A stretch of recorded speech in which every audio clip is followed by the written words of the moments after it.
سڵاوی خی گەورەتان لەبێت ئەم ڕۆژ دەمەوێت باسی یەکێک لە بەرنامە گرنگەکانی مۆبایل بکەم کە یارمەتی دەرە لە بواری زمانەوانی و فێربوونی زمانی تازە و نوێ بۆیە تۆ لە ماڵەوە زۆرجار مۆبایل بەکاردێنی محاوەلە بکە مۆبایلەکەت بکە ناوەندێکی پێگەیاندن و بەرەو پێشبردننی خۆت لە زۆربەی بوارەکاندا بە تایبەتی لە بواری فێربوونی زمانەکان و زمانە زیندوەکانی جیهان وەکو زمانی ئینگلیزی و عەرەبی هەروەها زمانەکانی دەوروبەرمان هەیە.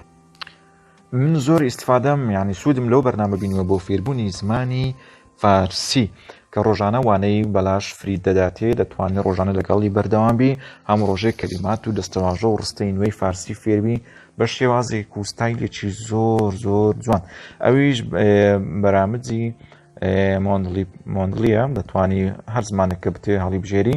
ئێستا من دەمەوێت برێن فارسی فێر بم لە ڕێگای ئەو زمانە بەس ینی پێشوەختە دەبێت زمانێکتر بزانین چکە زۆربەی ئەپلیکیشنەکان لەبەرەوە ئینتەرناشناڵن و زمانی کوردیش نەگەیشتە ناوەندەکانی جیهان لێ بە زۆری کوردی تێدا نییە. ئێستا من فارسی فێر دەبم بە ئینگلیزی دەتوانین فارسی فێربی بە تورکی دەزانین تاین فارسی فێربی بە فارسی دەتوانانی فارسی بزانین تورکی فێربی یعنی قەزدم بەو شێوازەیە یان عەرەبی بزانی فارسی پێ فێربی یان ئینگلیزی پێ فێربی میم زۆربەی زمانەکان دەتوانی لە ڕێگەی ئەم بەرنامەیە فێربی. ئێستا من ئەلێرە برێن زمانی فارسی و فەڕەنسی و تورکی و عەرەبی و هەندێک سینی شمدا ناوت چکەمەوە لەگە سین لە سەخت بووم و دەتوانین زمانی تریش زیادکەی ئاد لانگویج پرۆفایلەکەی خۆت پڕ دەکەوە لە ڕێگە داخلکردنی ئیمێل و ئەشتانە.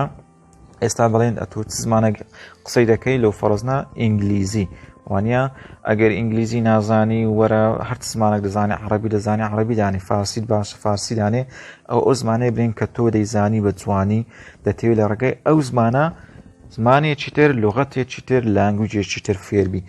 ئەلێرەش ئێستان بە ئینگلیزی برین دەمەوێت فێری هەر زمانێک من و زمانە سینی تورکیە عەرەبی پورتوغالی و ئەوە دویچ نازان فەڕەنسی سویدیش هەر زمانە کە ئەتۆ بتەوێت دەتوانی هەڵی بژێری و دەست پێ بکەیت. ئێمە پێشتر برێن زمانی خۆمان هەڵبژاردیە دەتوان لێک کاتدا چەند زمان بخوێنی ینی لە یەک کاتدا دەتوانیت تۆ زیاتر ئەوەش یاتە سەر دوای ڕۆژ دەکەمەوە چەند زمان بخوێنی. ئێستا برێن زیاتر ئەوەی لادام گرنگبی زمانی فارسیە. ئێستا ئێمە برێن لە زمانی فارسی داین دەیوانەکان وەردەگری هەموو ڕۆژێ وانەی نوێت بۆ دێ کاتێک کە تۆ دەی سەر ئەمڕۆ برێن نووسرای یەکشەم 5 مانگە وانەی ئەو ڕۆمان وەربگرین. ئێستا ئەوە زانیوانێ ئەو ڕۆمان چی لە هەکبەدایە بۆمان ئەلێرە بیکەینە تێکستی فارسی هەروەک دەبینن ئێستا ئەنیماڵ حەیوان ئەوە بۆش دەخوێنێتەوە بە لوغەتی زۆر وازح. چێک نێکس لێت دەیدەڕۆی پەرەندێ برێن دەبێت و بنووسی ئەلێروکانە بنووسی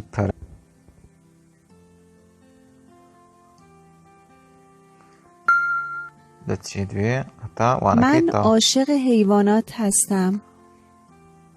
ئەوەی هەردەبژێرین گوربێ من یک گربه دارم. من یک گربه دارم. غەڵەتەکەشت پێ دەرێ. ئێستا من لێرە برێن غەڵەتەکەم هەیە لە بۆت دەکاتە ڕەنگەشکە ئەو واوە لێرە زیادە. سگ من یک سگ دارم. یک سگ دارم. حیوان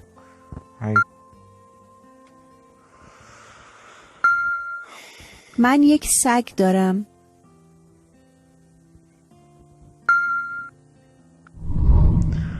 لە کۆتاییەکە شەمت بۆ عەرز دەکاتەوە ئەو شانێکە عەرزیکە. پرنده حیوان خانگی گربه گاو ماده سگ بزغاله. من عاشق حیوانات هستم. مزرعه من یک گربه دارم. من یک سگ دارم. بەو شێوە بینیتان ئێستا بەس لەوانەی ئەمڕۆ ئەوەندە وشە و ڕستە و دەستەواژەی فارسی فێربووین. من عاشق حیوانات هستم. دەتوانی برێن ئەلیروکانە بیان بینی یعنی تو ڕۆژانە هەر خەریکی مۆبایلی خەریکی بەزم و ڕزمی زاروەیە زۆربەی کاتەکانی مۆبایل 3 سەعات لە ناودەستە یەک دنێکی ئیسیفادەت نەکردیە هەر لەو پۆز لە ئەو پۆز لەو شوێن لەو شوێن بۆ یەکە ڕۆژانە دەدەقە تەرخانکەی بۆ بەرنامەیەکی وە یعنی لە سەری مانجی دەزانیت چەندە ئیسیفادە کردیە ئێستا بێن ئەوە وانەی ئەوڕۆ تەواو بوو بەو شکلەی هیوادارم هەمووتان بەرنامەکەدا بزێنن لە پلەی ستۆری بۆیە تا ناساندنی ئەپلیکیشنێکی تر تا ناساندنی بەرنامەیەکی تری مۆبایل بەخواتان دەسپێرین خواتان لەگەڵ و کەناڵی بیرۆکەش ئەگەر لە فەیسبوک بینیتان لایکی بکەن و هەروەها لە یوتیوبش سەبسکرایب بکەن ڕێز و احترامی بێ پایانمان هەیە لە بۆ هەمووتان.